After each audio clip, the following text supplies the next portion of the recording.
Scott Walker held a rally in Vegas yesterday and made big headlines by announcing a bold new plan to take on the federal government unions. Joining us now with more details, 2016 presidential candidate, Governor Scott Walker. By the way, you know, one of the things I've always really admired about you, Governor, whether people agree with you or not, you were willing to let your entire political career go down because you thought the issue with unions in your state was that pivotal. Is this pretty much the same plan except nationally? Yeah, really. We're taking that plan and we're saying this is power to the people, not the big government union bosses. We push back on the National Labor Relations Board. We eliminate it. Remember when they tried to stop Boeing from bringing those jobs into South Carolina? We make for national right to work. We give the presumption so that all state and local workers as well as private sector workers would have the freedom to choose whether they want to be in a labor union or not. And we stop federal labor unions. We don't need the big government union bosses. One of the most amazing things was last year alone, or in 2012, I should say, the last year we have information, there were more than 3.3 million hours. That's $156 million of taxpayers' money spent on official time that federal employees spent on union and lobbying. That's really not what the federal government should be paying for. The federal government should be run by the people and not by the unions. Let me ask you, you've had this back and forth with Hillary. She referred to you as a bully. You had a pretty good line back on Twitter.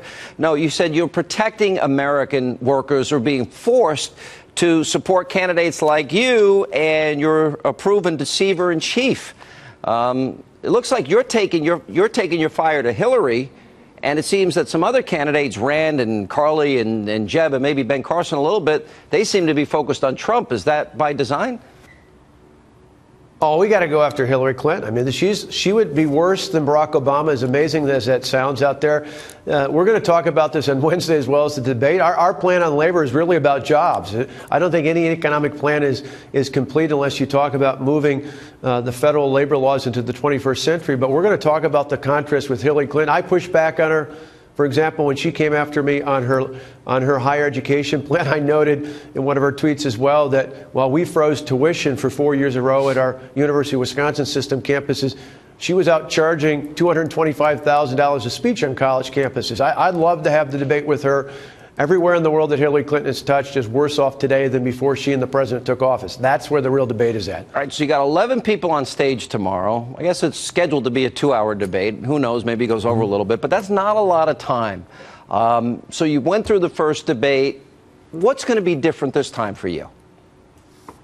Well, we've got to show more passion. We've got to be aggressive. You don't want to be rude. You don't want to be obnoxious, but you want to show the same kind of passion I showed when I didn't back down. You know, we had, as you know, Sean, more than 100,000 protesters. We didn't back down. We had death threats against me and threats against my family. We didn't back down. We had a recall election against our senators. We didn't back down. And, of course, we had a recall election against me. And again, last year, a lot of these same Washington-based liberal groups tried to make me one of their top targets in America. We didn't back down then. We're not going to back down from doing the right thing to put Americans back in charge of their government if I'm president as well. And people want to see that. They want to see that passion. They want to see that you've got a real plan and real solutions. And that provides the contrast to anybody else up there in the state. Governor, when I spoke with you last, you're laying out a repeal and replace Obamacare plan. Republicans in Congress, really, they failed to get the job done. And I think a lot of people, if you look at the polls, 72% ABC Washington Post poll, they think Washington is full of a bunch of liars. Now, I would argue that conservative governors are different than Republicans in Washington. Do you believe that? Are you going to explain that to people? Are you going to encourage Republicans in Washington to do things? And what is the plan to repeal and replace? Is it savings accounts, health care savings accounts? Well, Sean, we were told last year that if they elected a Republican Senate to go with the House, they'd have a vote to repeal Obamacare. What's after Labor Day? They don't have that. I think that's why Americans are put off by Washington, not just because of the lies of this president, but because they're frustrated with Republican leadership, even in the Congress. And I think it needs to be clear. I'll take on anybody. I won't back down from unions, from liberals, from Democrats, and even from Republicans in my own party, if that's what it takes to do the right thing. What I've said is we've got a day one patient freedom plan. I hope people go look at it at scottwalker.com. It's the only plan that anybody's got out there, if anybody's going to be on the stage with me on Wednesday night. What it really is about is on day one, I send the bill up to repeal Obamacare entirely and put patients and families back in charge of their health care decisions. But to get Congress to act, on day one, I signed the executive order to require Congress, their families, and their staff to live under the same rules as everybody else, and then get rid of the mandate.